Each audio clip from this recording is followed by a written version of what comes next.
guys, it's Christy here from the Stamp Cycle, and welcome to day 5, or my final day of the 2016 holiday card series. Today I'm going to be making a shaker ornament using this Hampton Art stamp set. The stamp set came with the matching die to cut out those cute little snowmen. I got this pretty cheap at Michael's, so it was quite a deal. And I'm going to just stamp both of those snowmen onto a piece of Canson XL watercolor paper using my Misty tool. I'm going to stamp both of those snowmen using some VersaFine Onyx Black ink. That is a pigment ink, so it does stay wet for a while. So I like to heat emboss my images with clear embossing powder when I use this ink. I did treat this piece of watercolor paper with my anti-static tool so that this clear embossing powder that I'm going to apply here only sticks to those images that I stamped and not anywhere else on the paper. So then I will just heat set both of those with my heat tool, and then I will get to coloring these images. I'm going to be using my Zig Clean Color Real Brush markers to watercolor these snowman in. I do have to say that after coloring these images in, I do find that I liked the Bristol Smooth cardstock better for coloring in your zigs. But this watercolor paper worked out fine as well. So I'm just going to turn on some music here. I did speed this up about 3 times, so the coloring is going a lot faster. But I'll just turn on some music, and I will catch you at the end of the coloring.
Okay, so now that the coloring's done, I'm going to start building my shaker. I've got some circle dies here, and I'm going to cut out a circle out of Pool Party, and then also a circle out of some thick Whisper White cardstock. I've got some stitched hillside dies here, and I'm just laying those on my circle to get an idea of where I want to cut that white circle there to create my hills for my shaker. So I've cut both of those out using my Big Shot, and now I'm just placing it there to make sure that I like that the hill cutouts that I did. And then now I'm just going to use the little circle snowflake that came in that stamp set, and I'm going to stamp this all over this background so that it looks like snow is falling. I'm just going to stamp all of those with Versamark ink, and then I will apply some detailed fine white embossing powder. And then I will heat set that with my heat tool, and then that'll give us these little snowflakes in the background. This really adds some interest to the back of our shaker. So now I've got some heat-resistant acetate here. I'm going to use that same circle die that I cut out these other two with and cut out some of this acetate. And then I'm also going to use the that same circle and then one size smaller to create a frame. And this is what we're going to use to build up our shaker. So I'm going to cut it out of that glimmer paper, and then I'm going to cut 2 of that same frame out of some fun foam, craft foam. So now I'm going to take that circle that I cut out of the acetate circle here, and I'm going to do some heat embossing on it. That's what's great about this heat-resistant acetate is you can stamp on it and emboss. So I'm just using my anti-static tool to make sure that only the embossing powder is going to stick to this stamp that I'm using. This is the stamp that came with the sentiment that came with that stamp set. It says, "Let it snow." Super cute. So I'm just going to stamp it there using my Misty, and then I will heat set that again with just some white embossing powder. So now I'm going to start building up my shaker. I have, this is the piece of glitter paper that I cut out, and I'm just going to use some Tombow multi-matte glue. This is not Tombow, just joking. This is Ranger multi-medium matte, and I'm just going to put that on and then gently set down my acetate circle onto this glitter frame. I don't want to press really hard because I don't want any of that glue to seep out onto the front of our shaker. And now I'm just going to glue both of those craft foam circles together using that same Ranger Multimedia Matte Glue. And this is going to give us the dimension to add all of our shaker bits into.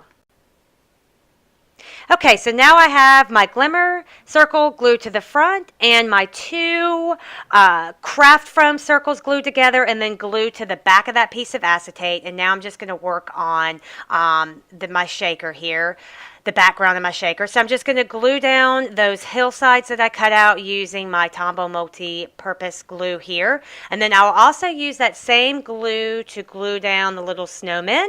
I thought about popping these up, but I didn't want any of the shaker bits that I'm going to put in here to get stuck behind the snowman. So I'm just gluing those flat to the back using some of the same Tombow multi-purpose glue.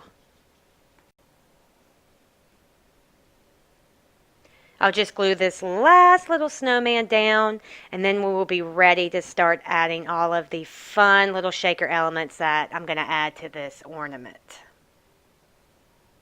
So I've got these, this snowflake shaped glitter and then some silver glitter. I got this from Target. They were $1 a piece. Super good deal. So go to Target. They have some great little sequins right now. And I realized as I first put those down that I should have treated this with my anti-static tool because all of those little bits are going to stick on any of that glue that might have seeped out. So I got my anti-static tool and I applied a lot of anti-static powder. I put this thing everywhere. I just rubbed all of the edges of the snowman, all of the edges of the hills, and just really made sure I treated this entire background with that anti-static tool. That's going to make sure and all of our little shaker bits move around inside of this shaker and don't get stuck to the snowman. Now, looking back at this, I should have also done this to the front with that acetate piece because that would also have prevented this glitter here that I'm adding to sticking to the front.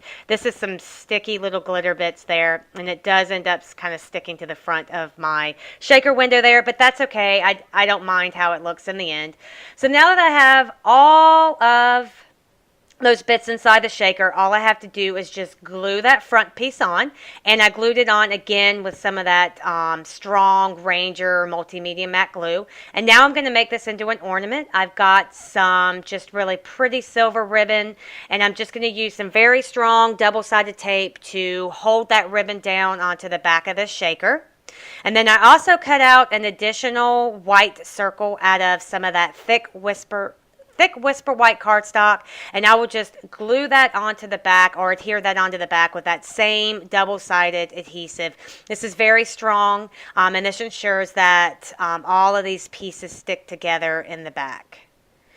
And once I get that glued down, that finishes off our shaker. You could use this on the front of a present. You could put it on a wine bottle. You could put it on your tree. Just a super easy and cute shaker. So thank you guys for joining me. I hope you enjoyed my 2016 holiday card series. And everyone have a wonderful, happy holidays. And I will catch you in the new year. Bye.